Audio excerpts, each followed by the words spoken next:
a terse warning to China from the U.S. Secretary of State. I raised this not only with Wang Yi last week, but also publicly, along with other colleagues in the administration. The concern we have, based on information that we have, that China is considering moving beyond the non-lethal support that some of its companies have been providing to actually lethal material support for Russia's war effort in Ukraine. That was Secretary of State Antony Blinken speaking at a press conference in Kazakhstan on Tuesday. And what I can share with you is that we did very clearly warn China about the implications and consequences of going through with providing such support. We will not hesitate, for example, to target Chinese companies or individuals that violate our sanctions or otherwise engage in supporting the Russian war effort. China can't have it both ways when it comes to the Russian aggression in Ukraine. It can't be putting forward peace proposals on the one hand, while actually feeding the flames of the fire that Russia has started with the other hand. So I hope that China will take what we said very seriously, but not only what we said, what many other countries around the world are saying, and refrain from any further consideration of materially supporting Russia in the war effort. For more on that, we go to Moscow to speak with Mark Sleboda, who's an international policy analyst and a senior lecturer at Moscow State University. Mark, welcome. It's a pleasure to have you with us. A lot going on. Why don't you give us a survey of the land? Some of the most interesting news over the last week or so over the conflict in Ukraine have actually come from and are about China. And you could argue, I think fairly, are two completely different, divergent tacks that China is taking here. One, China put together kind of a general position on the political settlement of the Ukraine, which I guess is supposed to be kind of a basic blue map to a peace process. Yeah, framework. Yeah. And a framework, yeah. At least somewhere to start. And on the other hand, the U.S., particularly the National Security Advisor Jake Sullivan, as well the director of the CIA William Burns, are rather angrily screaming that they have intelligence that China is considering supplying arms to Russia, and they are infuriated at the prospect. And are very loudly announcing the stick, i.e. that they will start sanctioning China, every which way they can, or they think they can get away with if China does so. China, of course, responded extremely angrily to this, saying that their sovereign relations with Russia are their own business. And that it is ironic coming from the United States, which is, along with its, NATO vassal states, pouring, its entire military capacity into the conflict on top of tens of billions of U.S. taxpayer dollars. In fact, it came out that the U.S. has already spent given more U.S. taxpayer money to Ukraine, over $40 billion in the last year, than it spent during 2 decades during the invasion and occupation of Afghanistan, which is an incredible sum when you think about it. Just real quick, what's interesting about this also, if you were to look at the scale of the U.S. contribution in relation to its war-making capacity and China, if we were to scale up to that, their main thing is manpower. They'd send about 4 million troops into Ukraine to be on scale with the amount of weaponry that the U.S. has put in there in terms of military capability. Yeah, I don't think that the Chinese providing manpower to Ukraine is at all on the table. I don't either. I'm just scaling it up. Yeah, it does provide a useful way of looking at the conflict.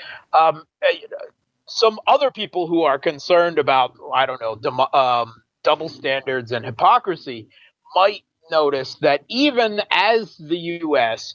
is demanding and threatening China not to send arms to Russia, and that Russia is violating Ukraine's sovereignty. Never mind that the U.S.'s own violations of Ukraine's sovereignty back in 2014 when they Right. openly backed the overthrow of the government Right. there. They're not even there. But the U.S. also announced during the same period that they will be sending more arms To Taiwan. Chinese separatists in Taiwan, Right. that they will be quadrupling the number of U.S.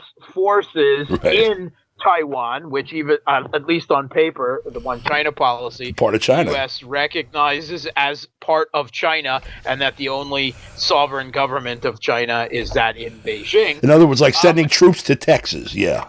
Yes. And they sent more spy planes through the Taiwanese Straits as well. So this type of hubris in a U.S. policy really continues to befuddle me, because if they had approached China with a carrot, Right. and move towards a real, made at least gestures towards some type of détente or thawing in relations with China, promised that will cool down on weapons supplies to Taiwan, that will remove some tariffs and sanctions. If they had even started talking about this, they, of course, it's likely that they could have gotten a very different reaction from China. But instead, they continue to poke both the bear and the dragon in their own backyard at the same time, as if they don't need, the U.S. as the hegemon does not need to balance, peer, what it sees as possible peer competitors. It does not need to compromise. It does not need to do any of this sort of things. What it says must go. I think this is a recipe for failure. Yeah. As for China's political settlement, I don't think this is realistic. The U.S., Brussels, and the Kiev regime have already rejected it. Russia made some nice sounded. We agree with, we have some common cause with a lot of the sentiments expressed. But the truth of the matter was Russia would never agree to this either. It is a real kumbaya moment. It requires you to gather hands and sing peace to all mankind.